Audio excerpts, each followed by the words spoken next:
get the owner of this company. They also supplied feeds, that is soya, maize germ, sunflower, cottonseed. The amount paid, Mr. Speaker, is 2,999,300 shillings. Quotation number is number 35 of 2024-2025, Department of Agriculture, Livestock and Cooperative Management.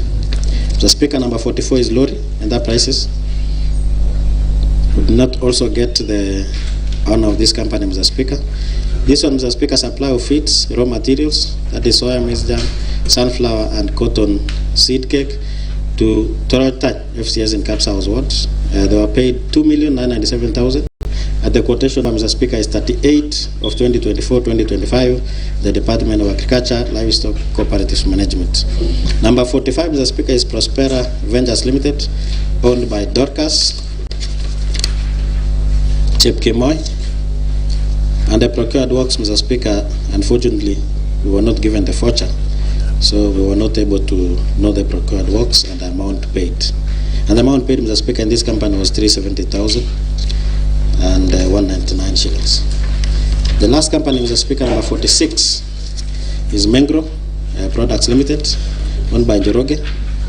This is retention, Mr. Speaker. Unfortunately, we were not given the documentations for this company. Mr. Speaker, amount paid to all these companies that I've mentioned, Mr. Speaker, is 85,704,522 shillings and 90 cents. In our observations, Mr. Speaker, the Ad-Hoc committee observes as follows: that the total amount of money paid out to the companies, the committee was able to obtain documents of Kenya shilling 80,531,807 and 30 cents. The documents for 5 companies whose total alleged procurement works, goods and services worth Kenya shilling 5,172,715 and 60 cents were not availed to the committee for scrutiny and perusal. Mr. Speaker, the companies is as follows. The first one is Mengro Products Limited. We were not given the payment voucher for 3,430 shillings. Another one is Ildama Construction and Supplies Limited. We were not also given the payment voucher, and the amount paid was 422,670. The third company, Mr. Speaker, is Presa Construction and Supplies Limited.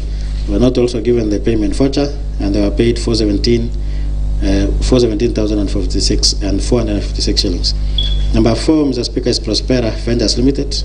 We were not also given the voucher, and the amount paid is 370,199 shillings. Number 5, Mr. Speaker, is IBM Pro Construction Limited.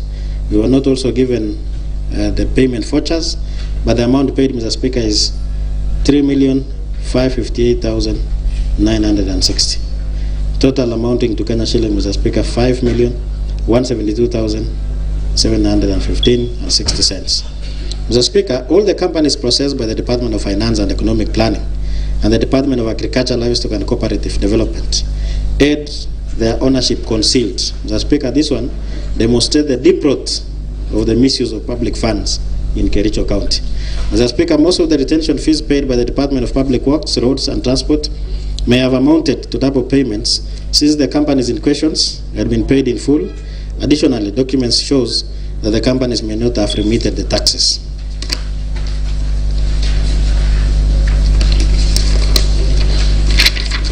Mr. Speaker, to establish whether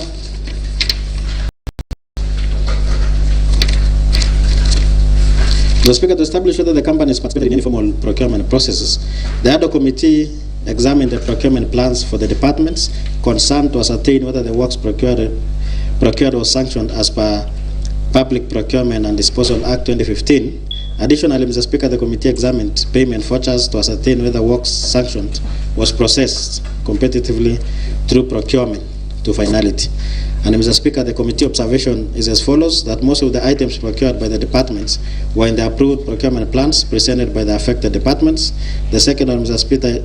Speaker, is that the request for quotation method of procurement was used without justification in contravention of Section 54 of the Public Procurement and Disposal Act 2015. And the third one, Mr. Speaker, is that most departments processed the procurement of works, goods and services under 3 days with aced despite being different items and different circumstances. The fourth observation, Mr. Speaker, is that critical documents such as delivery notes for goods delivered will not be ascertained, casting doubt as to whether there was value for money. And Mr. Speaker, to investigate the nature and status of goods and services purportedly procured, the examination of documents submitted revealed that most documents procured were consumables such as furniture, equipments, catering services, branded items, staff uniforms, sanitary and cleaning items. And Mr. Speaker, the committee observations is as follows. It becomes difficult for the committee to ascertain the quantity supplied since most items procured were consumables. Number two, Mr. Speaker, is that a fact-finding mission by the Ad-Hoc Committee on the maintenance of buildings in Kipkeleo and West Sub-County revealed that minimal works were seen to have been done, yet payment was made long in advance. Mr. Speaker, that it was evident that the county lost resources and there was no value for money. Mr. Speaker, the Ad-Hoc Committee noted that the department's level of compliance with the procurement procedures was wanting, that the new raw materials for feeds, which was applied to some of the cooperative society, were without requisitions, and the procurement method preferred was request for quotation. Mr. Speaker, to ascertain the amount paid to the said companies and the approving officers involved, upon scrutiny of the payment vouchers presented to the committee, a total of Kenya shilling 85,704,522 shillings and 90 cents was paid to 46 companies in different departments of the county government of Kericho. The payment vouchers revealed significant errors that depict misappropriation of public resources. In some instances, Mr. Speaker, the amounts indicated in the payment voucher differed from the amounts stated in the LSO and those in the delivery notes. So the prices used are way above the market price in all the items procured, and similarly, the engineer's estimates or prices set by the procuring entity, significant collusion and intention to defraud public resources. Mr. Speaker, the approving officers involved were as follows. Chief Officer of the departments involved. The second one, Mr. Speaker, is Department's Procurement Officer, County Head of Supply Chain Management, Examination Officers, Accountants, Chief Finance Officers, and also the Ad-Hoc committees, that is Tender Evaluation, Inspection and Acceptance Committees, and also Project Engineers. Mr. Speaker, our observation is that the several county officers were involved in procurement and payment of various works, goods and services. However, the ultimate responsibility lies with the CCM or the CEO of a department and the appointing authority. The Speaker, the second observation is that the manner in which all the works were procured and some even paid before services or goods were delivered signified collusion and planned theft of public resources, hence value for money not realized. Mr. Speaker, on the terms of reference number E, which was to evaluate any breaches of law, policy, or procedure in the said transactions, the Ad-Hoc Committee established that several laws have been breached as follows. The first one is the departments, in procuring goods and services, did not adhere to the procurement procedures in that there was no appointment of tender opening committees in some procured works, contrary to Section 78 of the Public Procurement and Asset Disposal Act 2015, as read together with Regulations 25 of the Public Procurement and Asset Disposal Regulations of 2020. Further, most of the departments failed to provide the professional opinions to the accounting officers on the procurement or asset disposal proceedings, contrary to Section 84 of the Public Procurement and Asset Disposal Act 2015. The second one, Mr. Speaker, is the departments opted to splitting of contracts to suit the requests for quotation methods for purposes of avoiding the use of other procurement methods, contrary to Section 54 of the Public Procurement and Asset Disposal Act 2015, as read together with Regulation 43 of the Public Procurement and Asset Disposal Regulations 2020. Mr. Speaker, the accounting officers procured goods and services without ensuring that the same should be within approved budget as required under Section 44(2)(a) of the Public Procurement and Asset Disposal Act 2015.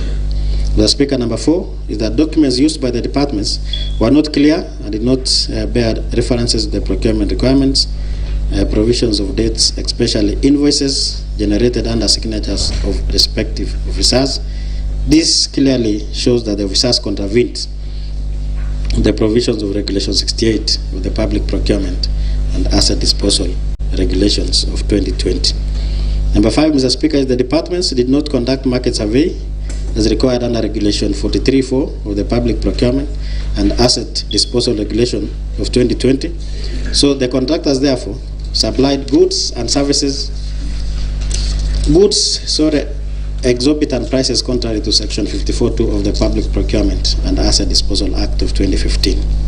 The Speaker, number 6 is that in some instances, payments were made in advance before delivery of goods and services by the departments without an indication of exceptional provisions in the contract or any written agreement. This indicates, Mr. Speaker, that payments were made contrary to Section 146 of the Public Procurement and Asset Disposal Act of 2015. Mr. Speaker, in the last terms of reference, Mr. Speaker, which was to recommend appropriate administrative, legal, and policy actions, including potential recoveries, after analyzing of evidence and careful examination of oral evidence and documents presented before the Ad-Hoc Committee, the committee recommends as follows: the Department of Agriculture, Livestock, Fisheries, and Cooperatives. Officers involved, Mr. Speaker, were Chief Officer, Procurement Officers, and Head of Supply Chain Management. And our recommendations on administrative action, legal, and policy option is that to capacity build the officers involved, lay down disciplinary action be instituted by the County Public Service Board and the appointing authority. The Department of Public Works, Roads, and Transport, officers involved, Mr. Speaker, is Chief Officer, Procurement Officer, Finance Officers, Head of Supply Chain Management, and suppliers involved. Mr. Speaker, our recommendation on administrative action, legal, and policy options is to capacity build the officers involved, lay down disciplinary action be instituted by the County Public Service Board and the appointing authority. Mr. Speaker, the Department of Water, Energy, Environment, Forestry, and Natural Resources officer also. Thus involved also, Mr. Speaker, is Chief Officer, Procurement Officer, Finance Officers, Head of Supply Chain Management, and suppliers involved. Also, Mr. Speaker, our recommendation is capacity building the officers involved, and also to lay down disciplinary action be instituted by the County Public Service Board and the appointing authority. Number 4, Mr. Speaker, the Department of Land, Housing, and Physical Planning and Settlement. Officers involved is Chief Officers, Procurement Officer, Finance Officer, and Head of Supply Chain Management. Our recommendation on administrative action is capacity build the officers, and also to lay down a disciplinary action be instituted by the County Public Service Board and the appointing authority. Department of Health, Mr. Speaker, officers involved, that is Chief Officer, Procurement Officer, Finance Officers, and also Head of Supply Chain Management. We're also recommending for capacity building and also disciplinary action be instituted by the County Public Service Boards and also the appointing authority. Number 6, Mr. Speaker, Finance and Economic Planning. Chief Officers involved is Chief Officers, Procurement Officer, Finance Officers, and Head of Supply Chain Management. We are also recommending the same administrative action, which is capacity building, and also lay down disciplinary action instituted by the County Public Service Board and the appointing authority. The Speaker, Committee observation. The committee, having examined documents adduced and oral evidence from the various departments involved, the committee observed as follows. In the Department of Agriculture, Livestock, and Cooperative Management, starting with Livestock and Cooperative Management Division, Mr. Speaker, the department contracted for supply of raw materials for making animal feeds amounting to Kenya shilling 14,980,640 shillings to 5 cooperative societies within the county. Each cooperative society was to receive 27,000 kgs of assorted raw materials as follows: 6,000 kgs of soybeans, 7,000 kgs of maize jam, sunflower, seed cake, and cotton seed cake, respectively. The same was supplied by 5 companies as follows. Company number 1, Mr. Speaker, Kipkendes Company Limited, supplied to Jerobu Farmers Cooperative Society. Items procured, Mr. Speaker, is soybeans, maize jam, sunflower, and cotton seed cake. Amount paid was 2,992,600 shillings. Company name number 2, Mr. Speaker, is Axac Technologies Limited, supplied to Kosiatan Farmers Cooperative Society. They also supplied soybeans, maize jams, sunflower, and cotton seed cake. The amount paid, Mr. Speaker, is 2,995,300 shillings. The third company, Mr. Speaker, is MAPSA General Supplies Limited. This one was supplied to Ruskebe Farmers Cooperative Society. Items procured is soybeans, maize jam, sunflower, and cotton seed cake, and the amount paid, Mr. Speaker, was 2,996,440 shillings. Daju Enterprises Limited supplied to Kipagenge Cooperative Society, and items procured was soybeans, maize jam, sunflower, and cotton seed cake, and the amount paid, Mr. Speaker, is 2,999,300 shillings. The fifth company, Mr. Speaker, is Liri Enterprises Limited. This one supplied to Trochtan Farmers Cooperative Society, and they supplied soybeans, maize jam, sunflower, and the amount paid, Mr. Speaker, is 2,997,000. Mr. Speaker, the committee observed that the department split the procurement into 5 in order to enable them to use requests for quotations instead of using open tender, which is more transparent and competitive. Mr. Speaker, Mr. Speaker, this was in breach of Section 54(1) of the Public Procurement and Disposal Act of 2015, which stipulates that no procuring entity may structure procurement as 2 or more procurements for the purposes of avoiding the use of a given procurement procedure. Mr. Speaker, the committee further noted that at the time when payments were made, no supplies had been made to the various cooperative societies.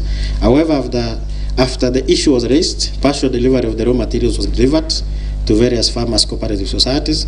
This is in violation of Regulations 83(2)(e) and Regulation 98(2) of the Public Finance Management Act, County Government Regulations. Mr. Speaker, the committee also noted that the items procured were above the market prices, which contravened Section 54(2) of the Public Procurement and Asset Disposal Act 2015, which stipulates that standard goods, services, and works with known market prices shall be procured at the prevailing market prices. Lastly, Mr. Speaker, the committee noted the inconsistencies in the requests, letters, and acknowledgement letters from the Farmers Cooperative Society, which its authenticity was doubtful.